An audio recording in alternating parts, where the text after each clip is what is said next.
Hey Dale, good morning. Good morning, David. How are you, buddy? I'm well. Good to be back Are with you. Yeah, it's great to have you back. You want to go ahead and share your screen, and I'm very interested in, it seems like we're at some type of transition here with momentum drying up, and uh, really you give us very clean looks on the S&P. So, what are you seeing here before I get to some specific questions about what's happening with rotation here? I appreciate you telling us what you're thinking here. Yeah, of course. So last time we were on, it's a couple months. I think it was mid-May, and it was right around during this Yeah, flag formation, right? We had the big run out of the March lows. You had this sort of parallel, corrective pattern, and then we resolved that to the upside. And so since then, I think the overlying thesis has had to be that the uptrend is in place until proven otherwise, and that's kind of how I've been trying to operate, even though it's been tough because you have situations where the market becomes overbought. You have yeah. some stocks that have become consistently overbought. The mega cap tech trade comes to mind. But in the end, as a trend follower, I think it's most important to just identify the primary trend and don't fight that as much as possible. And so what we've seen is a continued resolution of any sort of corrective pattern to the upside. And in June you had another sort of pennant pattern, a correction with lower highs and higher lows that also resolved to the upside.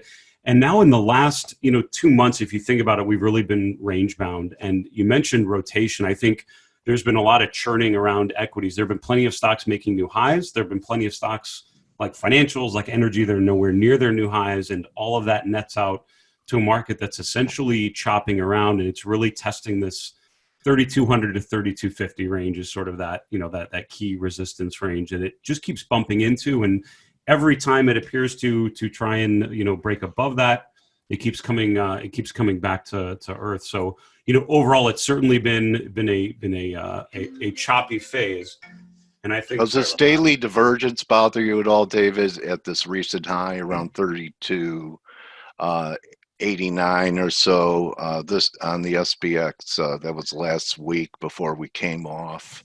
And also, I wanted to ask you, um, tech, NASDAQ 100 has been underperforming the last couple weeks, the S&P, and looks like they're tired. And if they led the way up without performance, if and when in the next 100 years there ever is a correction of this advance, are they going to be the leaders to the downside just like they were the leaders to the upside? Those are What do awesome you think? questions. I would say the divergence is kind of where I was gonna go on next, because Okay. if you think about it, even though the trend has gone higher, we've seen warning signs in technology for a while now.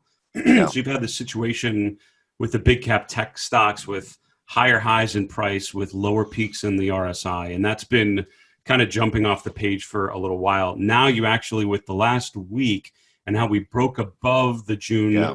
June swing high and then came off a little bit, it now looks like a really clear bearish divergence to me. So, the way that I would describe this chart subjectively is the uptrend has been in play, but I'm seeing enough, warning signs that things are going to roll over, that I'm looking for support levels. I'm looking for risk levels. I'm identifying at what point at what point I would want to revisit a long position in some of these stocks.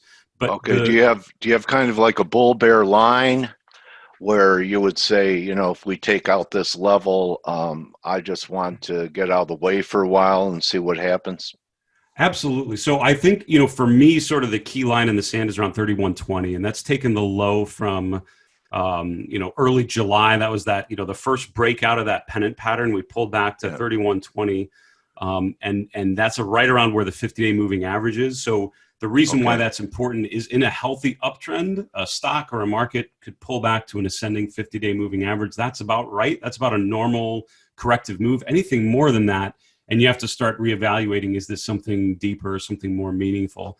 So for me, that's where you start to think risk off. I think breaking through the 200-day, breaking through 3,000, that would be the lights out. You want to get really defensive sort of move. Okay.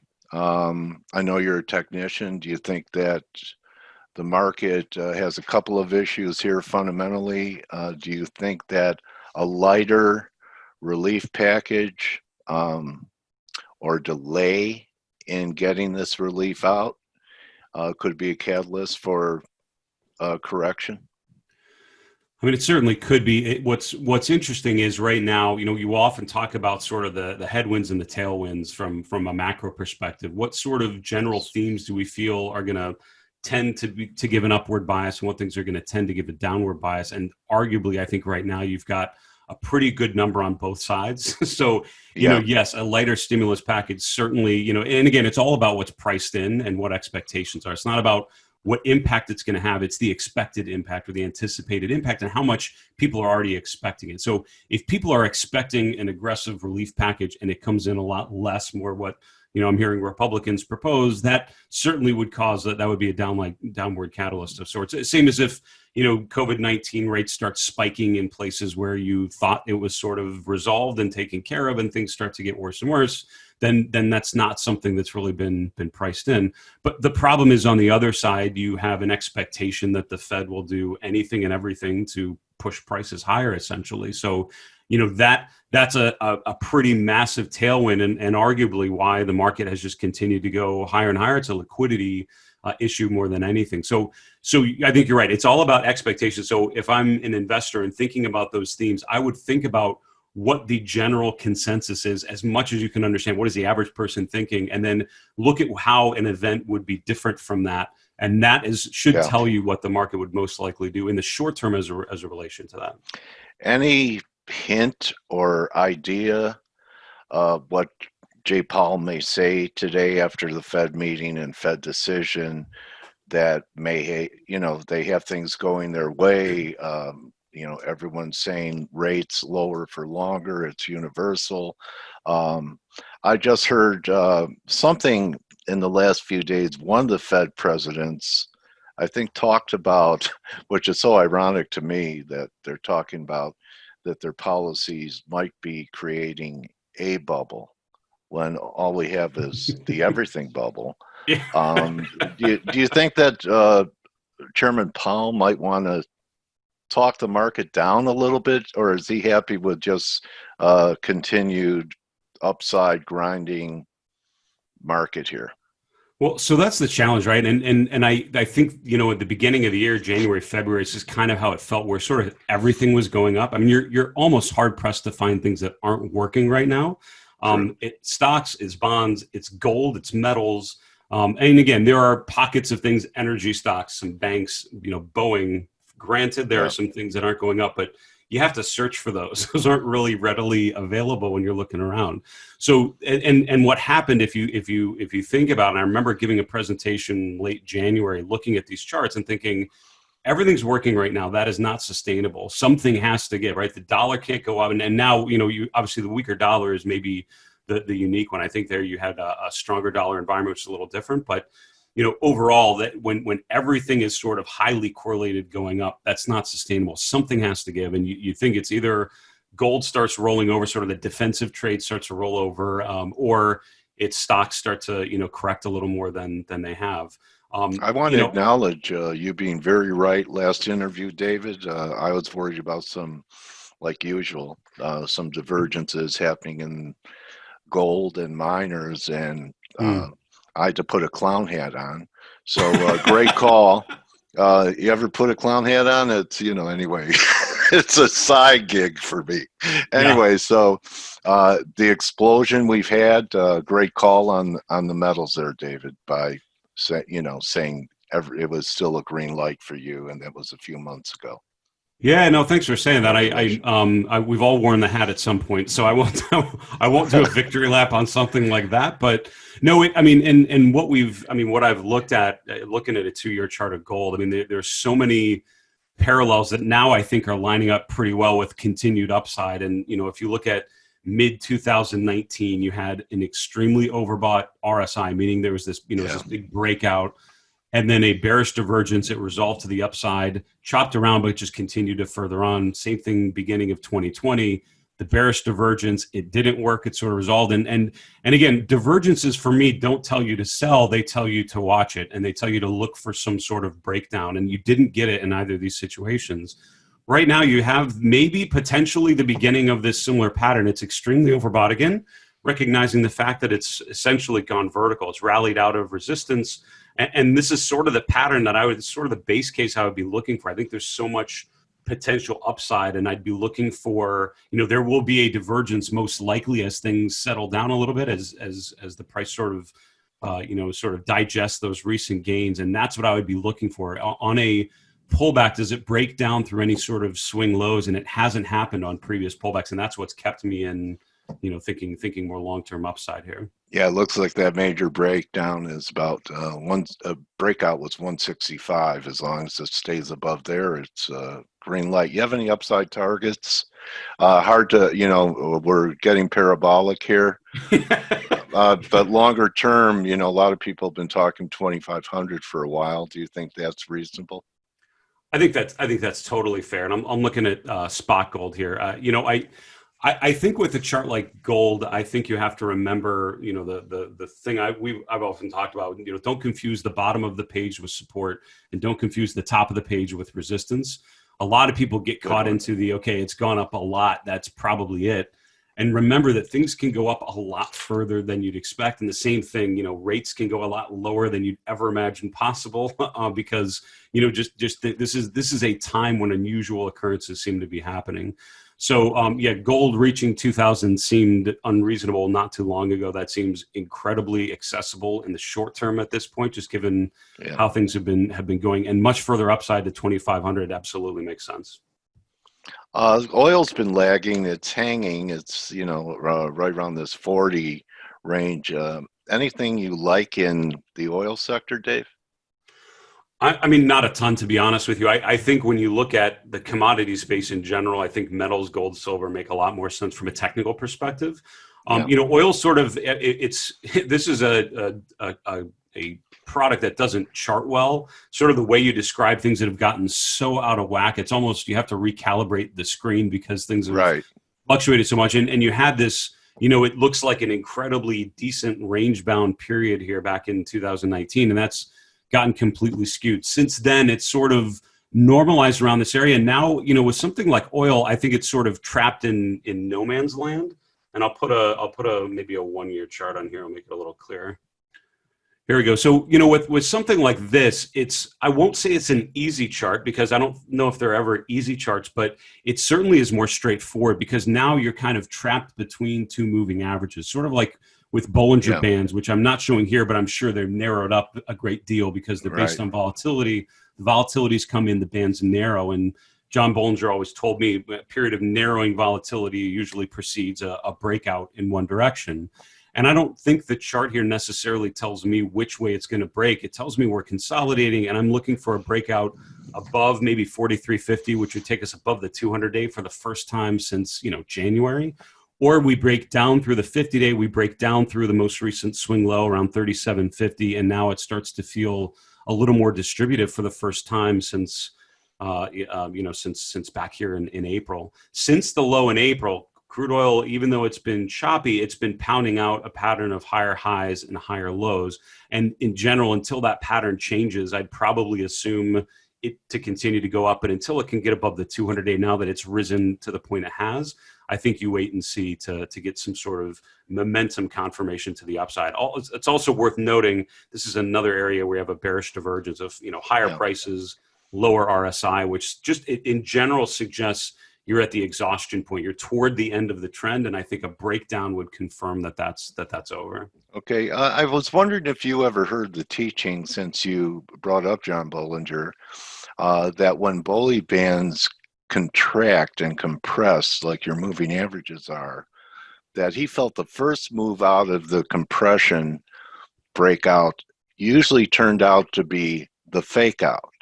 And that once it was back inside the bands after the initial move, that was the move to go for it. Did you ever see that teaching about compressed Bollinger bands not going with the first breakout because a lot of them fail? Do you recall that teaching? I do, and there's a lot to be said for that, and because a lot of time, and especially now, you want to follow the trend and avoid whipsaws, which is a constant push and pull with any sort of trading strategy, right? Get in as early as possible, but minimize the chance that you're going to buy a false move. So what he suggests with that sort of approach is you get the initial breakout, you pull back to the breakout level, you pull back to those points, and then if you can break out again in that same level, then that, I would argue, makes a pretty high percentage move. A lot of times what that gives you is another higher low. It sort of I always talk about a breakout and then confirmation, because so often you'll break above the 200-day and then right after you'll come back down. And let's see, out of nowhere, I'm thinking like the chart utilities. Yeah, it comes to mind, right? So, you had this breakout here in June. This is the XLU, where you broke above the 200-day, you closed above it, you went right below it the next day. 2 days later, you close above it.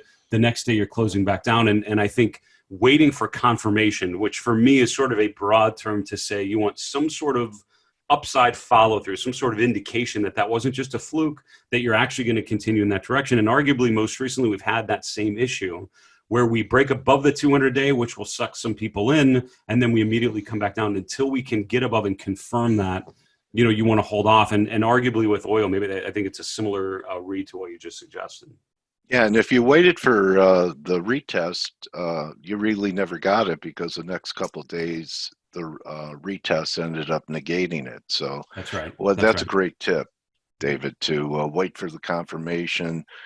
So are you a believer in most technical breakouts that you need a few closes before you believe it to be real instead of just the first one?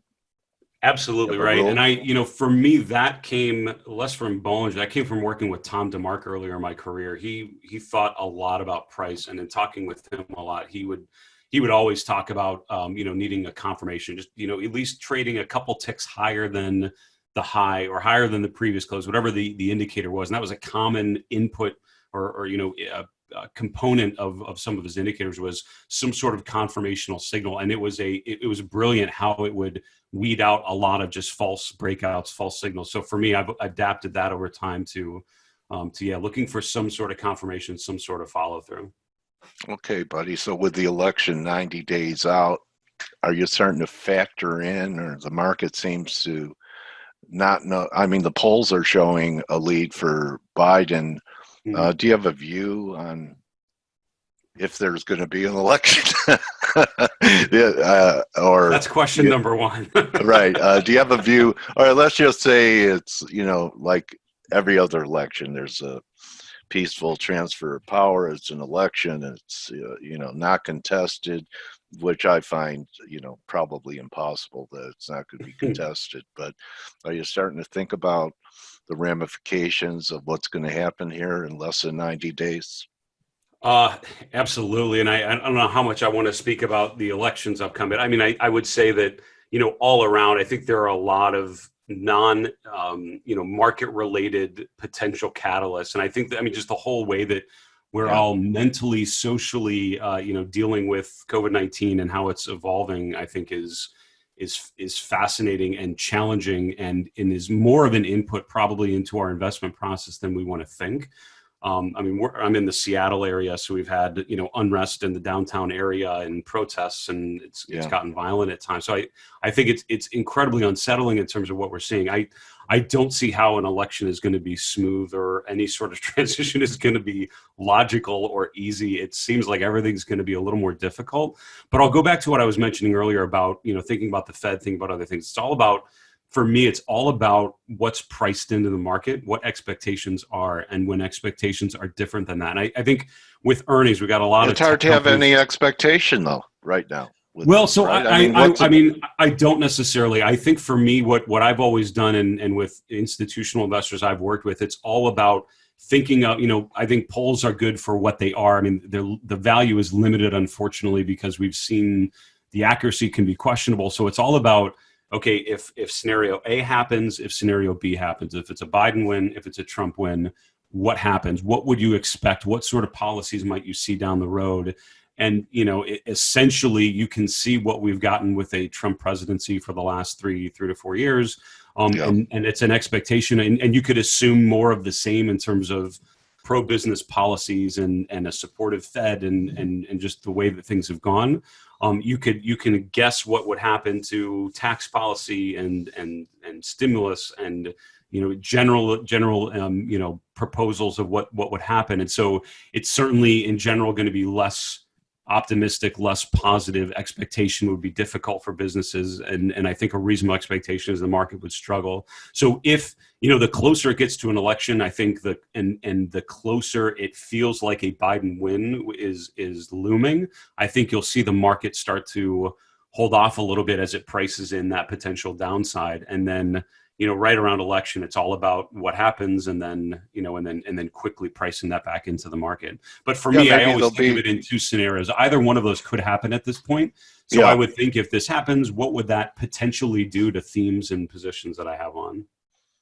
Well, Carl Icahn had a very good election day. Limit down on the Trump victory, and he left the party to go buy some futures. So if Trump wins again, maybe limit up, and Carl comes in and shorts it. So, very interesting time, like Shakespeare said, and it's really a curse. Maybe Shakespeare didn't. Maybe we live in interesting times. Anything else that you want to, that's on your radar that you'd like to share with us today, David? Yeah, we didn't talk a lot about earnings yet, and I would say that's the other big thing. I mean, a lot of the NASDAQ 100 names are reporting this week, and so it's a you had mentioned the leadership rotation, the challenges of some of the technology. So I think that's a huge theme to be aware of. In terms of leadership rotation, the reality is, while tech names like Microsoft we're looking at here, if you look tactically, if you look at the short term, pretty much had an unbroken pattern of higher highs and higher lows since the March 23rd low. That has now changed for the first time since that March low. And now you've seen lower highs and lower lows. And again, they're all sort of in that things aren't horrible yet position, right? So, I mean, you had this Microsoft's probably the least glaring bearish divergence, with higher highs in price, lower peaks in the RSI. A lot of the tech names have a much more obvious divergence here, but it's pretty much widespread across the technology. That's exactly right. But for all of them, I would say none of them have really broken down through a huge support level. They're in a short-term downtrend, totally granted. But these could all have, in general, stocks like this could have good earnings. They could turn around very quickly, and this just feels like a very reasonable pullback within a longer-term uptrend. So I think right now, is that today, David, where we have a lot of the MAGA stocks reporting earnings, or is it tomorrow? Yeah, today and tomorrow, actually. Yeah. Okay. All right. So I think that over the next 24, 48 hours, I would say that's going to be a besides the Fed that you mentioned. I mean, those are some huge potential catalysts. And again, it very easily, this could be the earnings could be the catalyst that pushes these names below the 50-day moving average. At which point, technology names, broadly speaking, just look like they're continuing to rotate away. And then there's a vacuum of what's going to take its place. Places where you see upside breakouts, it's things like consumer staples. It's some other consumer names. It's other names. Is that defensive, David? Consumer staples? Would you consider that a defensive play? So traditionally, yes, and I think that's one of the issues, or one of the challenges we've had is as technology is sort of weakened a bit. You have things like Kraft Heinz breaking to new highs. What else comes to mind in Hershey's, Kellogg's, Hormel? I mean, these are all stocks, tobacco names even. These are all areas that have sort of been testing, breaking to potential new highs here. This is the XLP that, if you think of the chart of utilities, this is sort of the utilities chart, but it's broken out through the 200-day and now testing all-time highs. And again, it's early on in the relative outperformance game, but if you look in the last week or two, technology, the relative strength has rolled over. Consumer staples, the relative strength has rotated higher, and you're seeing this in a lot of the more defensive areas, a lot of healthcare stocks as well. And it's not big pharma, it's more like medical supplies, medical equipment, biotechs, improving to a great deal, and big tech starting to lighten up. So I think at the end of this week, we might have a lot more clarity as to whether this was a short-term pullback or whether this is the beginning of something more meaningful to the downside. But I'd be looking on Microsoft, things like the 50-day for sure. I'm getting a question from DJ. What are your thoughts for 2021 S&P earnings? He's hearing between 130 and 170.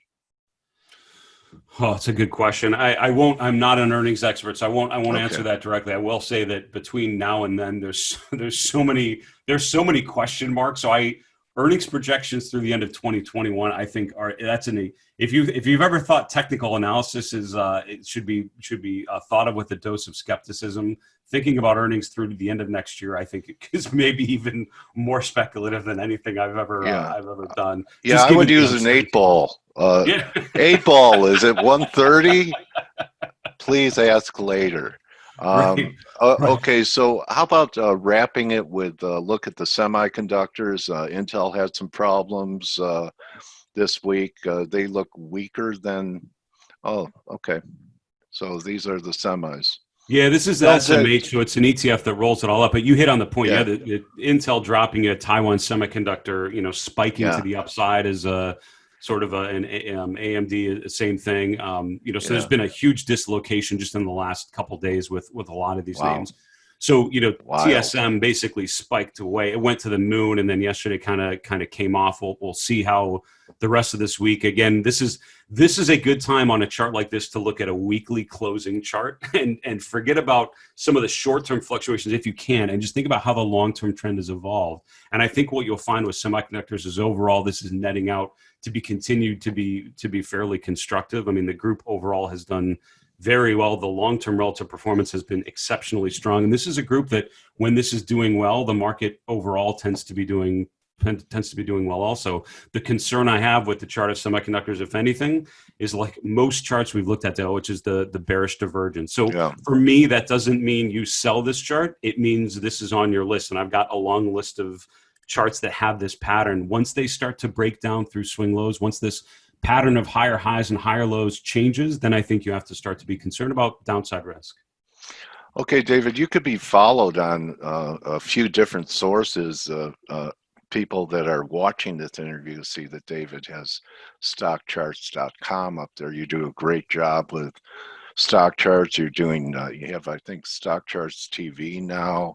You have your own company. Why don't you talk about the best way for people to follow your work and get in touch with you? Yeah, thanks so much, Dale. And again, it's a pleasure to be back on with you. I really enjoy what you guys do, and always fun to talk charts for sure. Two ways to get a hold of me. So you mentioned on stockcharts.com, I actually host the Closing Bell show on Stock Charts TV. So every evening around 6 p.m. Eastern, we'll broadcast a daily update on all the charts and what we're seeing. And then my website's marketmisbehavior.com. So check it out. I do a lot of thinking about how you think as an investor, decision-making, behavioral biases, and how to use charts as a way to see clear through all the cloudiness that can emerge from those things. Well, thank you so much, David, for coming back and sharing your views at this crossroads. Any feeling on COVID and just another big unknown like volatile chart gapping all over the place? You have any kind of thoughts about what's going to happen here? Are we going to have a difficult winter season with just a general flu season being combined with COVID that could create some issues? Absolutely, and again, in the Seattle area, we've been on a pretty aggressive lockdown for a long time. We sort of started in mid-February, if I remember right, late February. Yeah. And now Google just came out and said they're keeping offices shut through July. I think more and more companies will do. I think the catalyst or the challenge that we haven't, that probably no one really wants to think about. It's all of the things you just mentioned, but it's also the fact that lockdowns and the way that we get through this is going to be, it's a long runway. And I don't know how much people have mentally priced in the long runway. And I think there's an apathy and a discomfort that builds over time. So this is a really good time to be taking care of yourself and your family as much as you can, especially mentally. I was just talking to a friend of mine yesterday about meditation and when we were meditating and how we were trying to do that. And if you've not experimented with something like that, I would say right about now is a good time to maybe explore finding ways to calm yourself and have an awareness of what's happening around you, but from a place of calm and peace, for sure. I appreciate that, David. Thank you very much, and a good hunting, and hope you and your loved ones remain untouched. And I appreciate you being here and sharing your views, my trading warrior brothers. Thank you, David Keller, very much. Cheers, Dale. Take care. All right, everyone. That's a wrap. Remember, don't just count your pips, count your blessings. And we'll see you tomorrow. I believe Peter Goodburn's on the docket. So you're very welcome, Skip, Sinatra, Alexander. You guys have a good day. You're very welcome, Brock. I'll see everyone tomorrow. Good hunting. Good luck on the Fed today. Adios.